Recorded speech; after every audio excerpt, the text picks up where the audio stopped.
é sobre uma das falas, das muitas falas que Jesus nos trouxe. Está muito alta a música? Posso abaixar um pouquinho? Eu vou baixar porque está muito alto. Alguém pode abaixar aqui? Porque eu não sei baixar. Tá ótimo, tá bom? Não sei abaixar. Não, baixou. Baixou? Muito bem. Então não se põe vinho novo em odres velhos ou odres velhos. Está em Mateus capítulo 9, versículos 16 a 17, essa fala de Jesus. E ela diz assim: ninguém põe remendo de pano novo em uma roupa velha, porque semelhante remendo rompe a roupa e faz-se maior a ruptura. Nem se põe vinho novo em odres velhos, Do contrário, rompe-se os odres e entorna-se o vinho, e os odres estragam-se. Mas põe-se vinho novo em odres novos, e ambos se conservam. Então a gente pode interpretar essa fala de Jesus relacionando o vinho novo que ele está falando, ou o pano novo, a uma vida nova.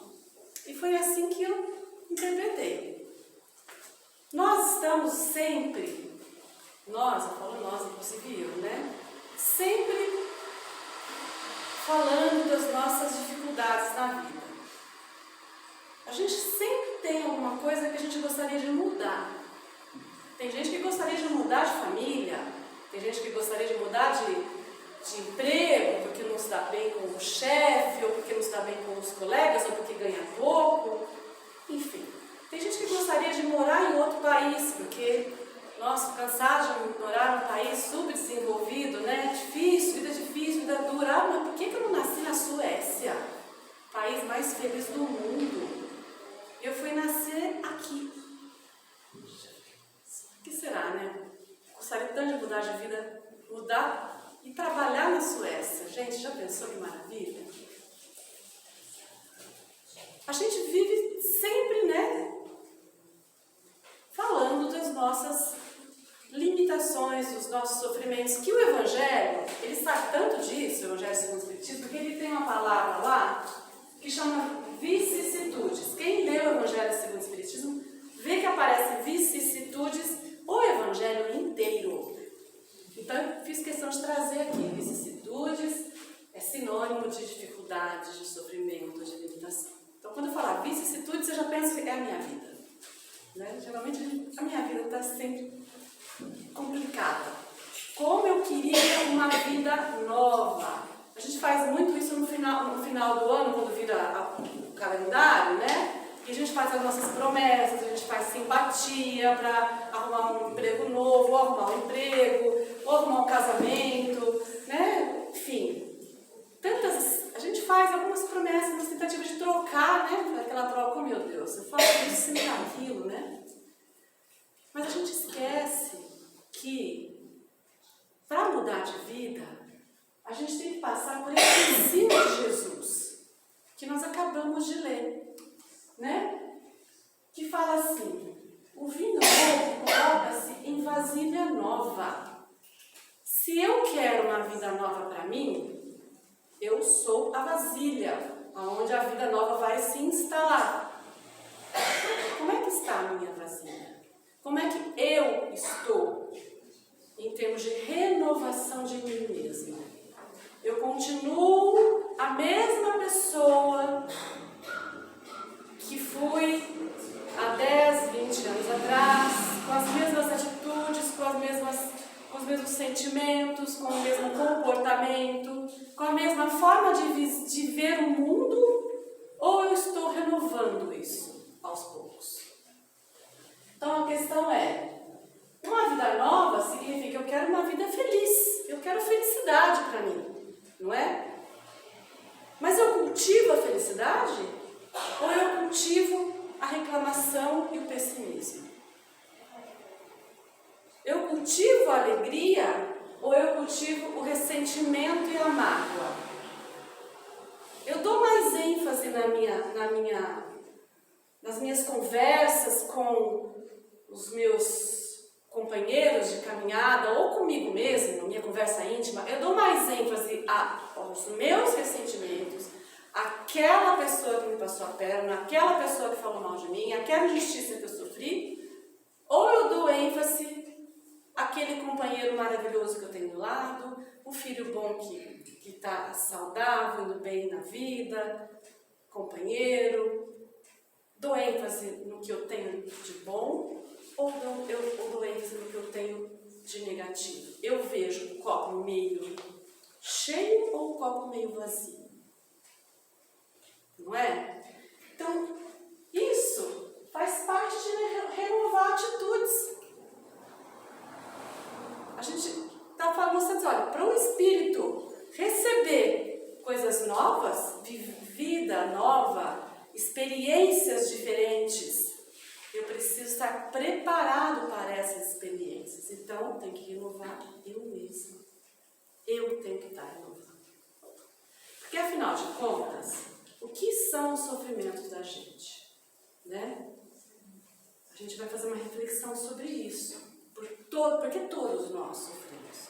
Não adianta a gente pensar que a grama do vizinho é mais verde e ele está feliz. Não é. A grama dele pode ser mais verde, mas deve estar cheia de tiririca. A gente não enxerga de longe. Não é, Guaraná? Então a gente tem uma ideia de que o outro, porque o outro está nas redes sociais, lindo, maravilhoso, ou linda, maravilhosa, né? E a gente olha aquela pessoa bonita. Outro dia eu estava olhando uma pessoa, uma cantora lírica, assistindo um show de música clássica. E a cantora era uma moça lindíssima. E ela tem uma voz maravilhosa. Então aquela pessoa, você fala, nossa, essa pessoa, olha como Deus foi bom com essa moça, né? Deu uma beleza física linda, uma simpatia e uma voz que é assim uma diva. Tudo numa pessoa só, né? Mas será que ela não tem nenhum problema? Eu tenho certeza que tem. Senão ela não estava aqui, né? Não estava aqui com a gente, não. Não estava nessa terra. Não estava nem lá na Inglaterra, onde ela vive. Não é. Nem lá. Estaria num lugar muito melhor do que a nossa crosta terrestre. Então, por que todo mundo sofre? O que é o sofrimento? Bom, no capítulo 4 do Evangelho segundo o Espiritismo, nós temos as causas atuais e anteriores das aflições, ou seja, dos sofrimentos. E ele fala assim, são de duas espécies, as vicissitudes da vida. Ou, se preferirem, promanam de duas fontes bem diferentes. Então, as vicissitudes vêm de duas fontes bem diferentes. O que importa distinguir? Umas têm causa na vida presente e outras fora dessa vida. Fora dessa vida, não, já está fazendo alusão a vidas além dessa. E ele continua, remontando-se, voltando. Quando nós voltamos à origem dos males terrestres, reconhecerá que muitos são consequências natural do caráter e do proceder dos que o suportam. Remontando, se a gente remontar, se a gente parar para pensar e analisar, livre de todo véu que nós costumamos vestir para não se auto-enxergar, porque é mais fácil a gente enxergar jogar a nossa culpa em cima dos outros, ou do governo, ou do clima, né? É muito difícil a gente fazer uma autoanálise, mas se a gente conseguir ser honesto com a gente mesmo e tirar um tempo para analisar, nós vamos remontar à origem do que a gente está sofrendo. E a gente vai reconhecer que muitos dos nossos sofrimentos vêm do nosso caráter e do nosso proceder, ou seja, das nossas atitudes. Muitos vêm disso. Quantos homens não caem por sua própria incúria? Então a dificuldade é a gente chegar nessa conclusão, é a gente buscar isso, porque no dia a dia que a gente vive, na correria que a gente vive, em busca da sobrevivência física ou da melhora de vida, às vezes a gente não para analisar, para fazer uma reflexão sobre nós mesmos, sobre o que está acontecendo e o que ocorreu na nossa vida, que desencadeou essa situação que eu vivo agora. A gente não para, nós não temos tempo. Quem é que faz meditação aqui uma vez por semana, 1 hora por dia? Então, vocês estão com vergonha de falar, que eu sei que todo mundo faz, não tem que falar, né? Mas é interessante, né? Nós não paramos para pensar em nós mesmos e nas nossas vidas. Isso faz falta, porque aí fica difícil a gente buscar os males que nós causamos para nós mesmos. Por exemplo, quantas doenças a gente não sofre por excessos que nós fizemos? Excessos de tudo. Excesso de trabalho, excesso de comelança, excesso de dormir demais, excesso de fazer exercício demais, ou então excesso de não fazer exercício nenhum, não é? Quantas situações em que nós nos colocamos de dificuldade financeira porque nós não fomos prudentes necessários para nos conter nos nossos desejos. Aí eu fui lá, fiz um crediário não, né? Uma compra, um financiamento agora, moderno, né? Um financiamento, comprei um carro novo, 50 meses. 50 meses são vários anos, né? Só que 2 anos depois, 1 ano e meio depois, eu perdi o emprego que eu tinha. Agora eu fui outro emprego, mas eu ganho 1/3 ou 2/3 que seja do que eu ganhava. Esses 2/3 eu consigo viver, mas eu não consigo pagar a prestação do meu carro. Né? Então a gente se endivida, porque muitas vezes dá um passo maior do que a perna, acha que vai dar conta e não dá, ou às vezes nem acha, né? Vai lá e faz. Quantas vezes a gente tem problemas de relacionamento com os nossos familiares mais íntimos por culpa do que a gente fez com eles a vida inteira, da forma como a gente os tratou. Tem um exemplo no livro do Evangelho que é bem contundente, eu acho, e acontece com muitas famílias, e aconteceu com a minha. Quantos pais não deixam de dar atenção devida à criança quando era pequena, na educação, no que concerne a ensiná-la a valores de respeito, de convivência familiar, de respeito aos idosos, de estar junto aos idosos, da importância dos avós, da importância dos pais, enfim, a importância da família unida, porque a gente vai vivendo assim, né? O filho leva na escola, pega no fim de semana, leva para passear, e aí às vezes a gente esquece, não vai visitar os avós. Eu vou visitar os meus pais aqui há 2 meses, porque esse mês não vai vir. E meu filho vai aprendendo que ele precisa ver o avô e a avó em 2 meses, e tá muito bom. E aí ele cresce. E aí ele some, vai fazer a vida dele em casa e só aparece na nossa casa de 3 em 3 meses. E para ele tá tudo certo. Tá tudo certo, né? Então, às vezes, a gente sofre, né? A gente sofre de solidão muitas vezes. Por quê? Porque a gente não desenvolveu o relacionamento com as pessoas perto da gente. Depois a gente sofre por essa solidão. Então, são consequências que a gente faz sem perceber, sem se dar conta, e ninguém faz por nós. Mas, às vezes, a gente faz, né? Então, eu gosto desse exemplo do Livro dos Espíritos, porque eu vejo isso muito acontecer. Bom, isso é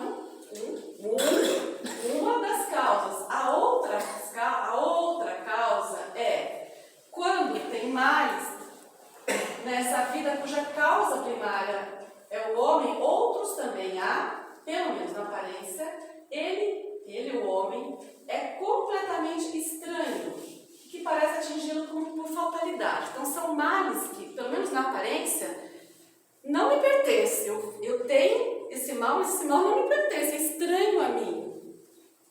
Isso foi uma fatalidade acontecer comigo. Eu não fiz nada que desencadeou na minha vida? Eu faço uma reflexão e eu não chego na origem desse mal. E são vários, né? O Evangelho fala de vários aqui, eu até copiei para não me perder. Primeiro, perda de entes queridos, que são arrimos de família. Né? E aí a família fica desamparada financeiramente, tem que mudar todo o rumo, né?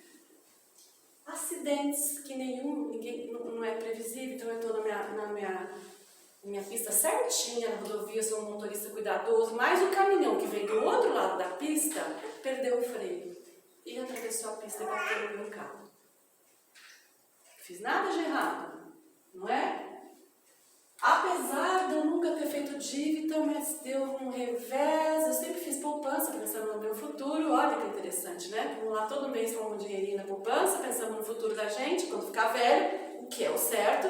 Mas aí vem um governo e tira todo o dinheiro da poupança da gente. Nossa, acho que aqui, quem tem a minha idade sabe o que eu estou falando. Quem é mais novo nunca viu falar disso. Mas isso acontece. Pode acontecer. Né? Revés da fortuna, por mais prudente que eu seja. Não precisamos nem falar de flagelos naturais. Quantas calamidades naturais nós estamos vivendo acontecer do nosso lado aqui no Brasil, e que nós estamos, graças ao bom Deus, conseguindo até dar algum apoio, né? Algum pouquinho de acalento.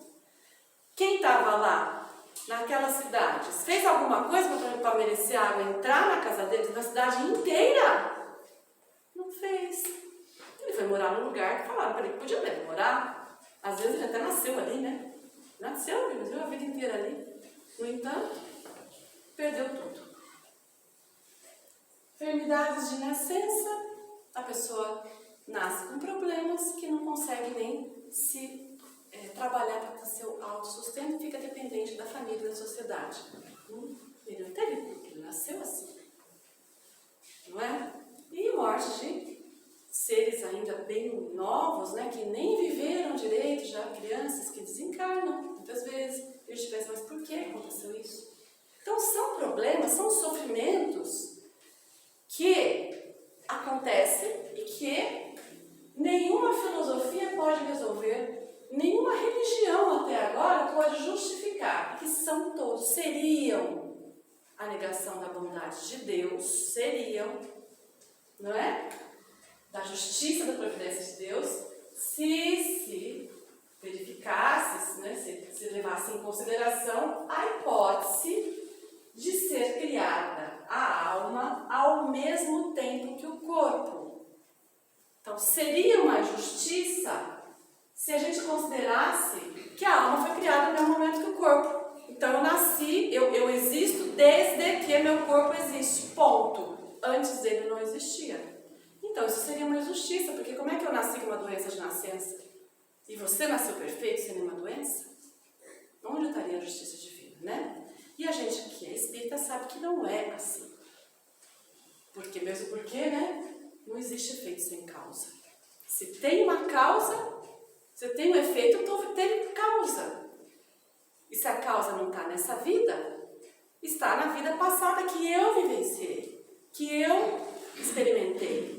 E que eu interagi com todos ao meu redor, eu interagi com a minha família, eu interagi com a natureza, eu interagi com as árvores, com as águas, com os animais. Porque não é só, né?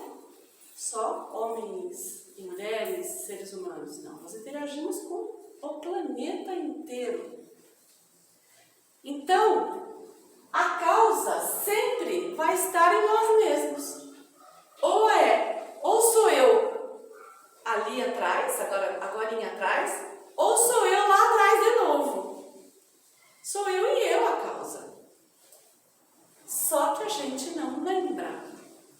Da primeira forma a gente não percebe porque não faz a reflexão. Costuma sempre botar um véu para não se ver. Isso é muito, muito comum. As pessoas não se veem. A gente não se vê como a gente é. A gente vê o outro, mas não vê a gente. A gente tem muita facilidade, né? Jesus já falou isso para nós. Você vê o cisco no olho do outro, mas não vê o arqueiro no seu olho. A trave no seu olho. Então, nós somos bons em apontar os defeitos dos outros, mas a gente não consegue muito com a mesma facilidade de ver os nossos problemas.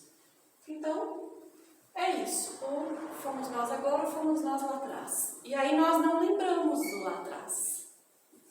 Do lá atrás não lembramos mesmo, né? Aí não tem jeito. Por que nós não lembramos, gente? Depois eu volto a falar disso. Troquei os slides de lugar.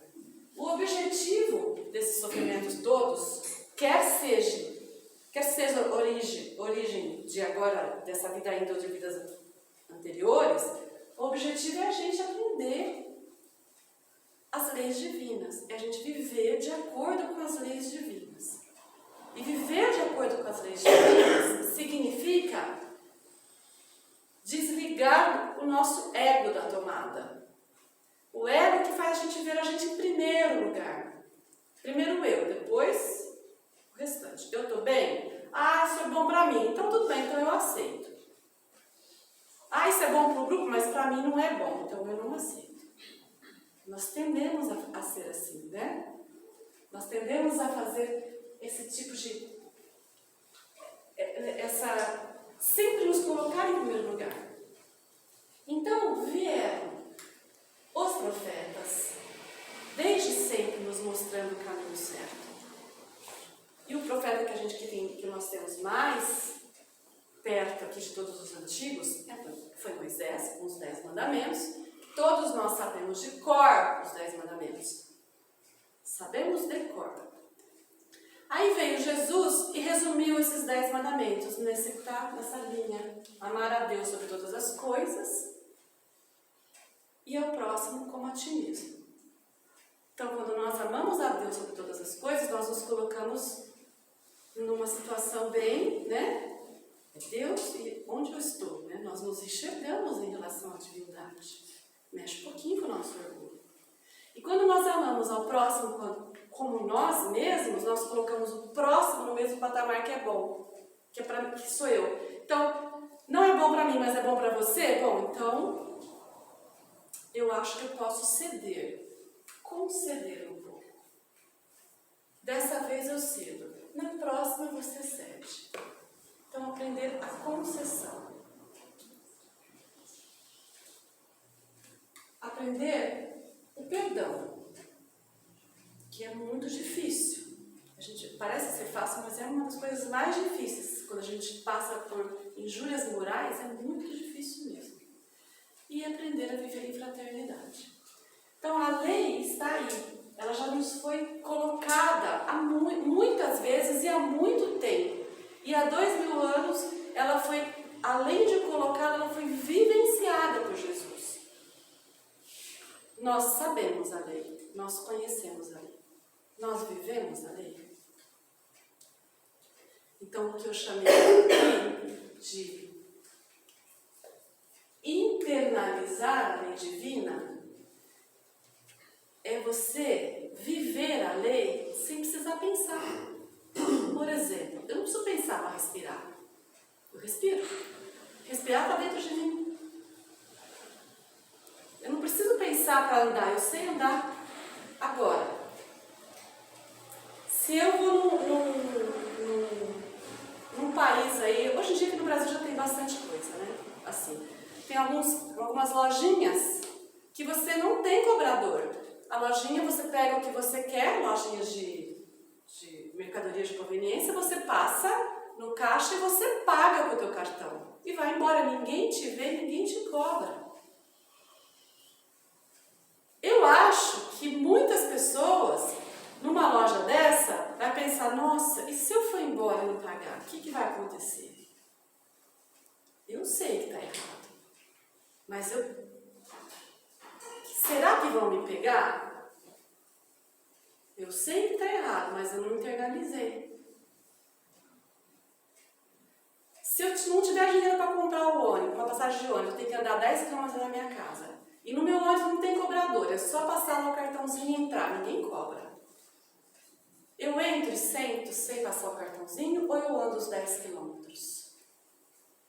A pessoa que internalizou, ela sabe que é errado, ela já internalizou, ela não vai nem cogitar na mente dela de entrar e pegar o ônibus.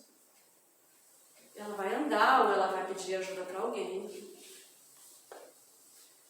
pessoa que sabe que está errado, mas que ainda não internalizou, ela vai ficar naquela dúvida, eu vou, se não tiver nenhum fiscal, eu acho que eu consigo. E ela vai arriscar ou não, não importa. Mas ela ficou na dúvida. E quando ficou na dúvida, eu não internalizei. E o fato de eu andar de ônibus sem pagar, não estou prejudicando ninguém, né? Não? Será que não? Quem é que bota o ônibus lá para andar? Ele anda de graça? Tem almoço de graça, né, gente?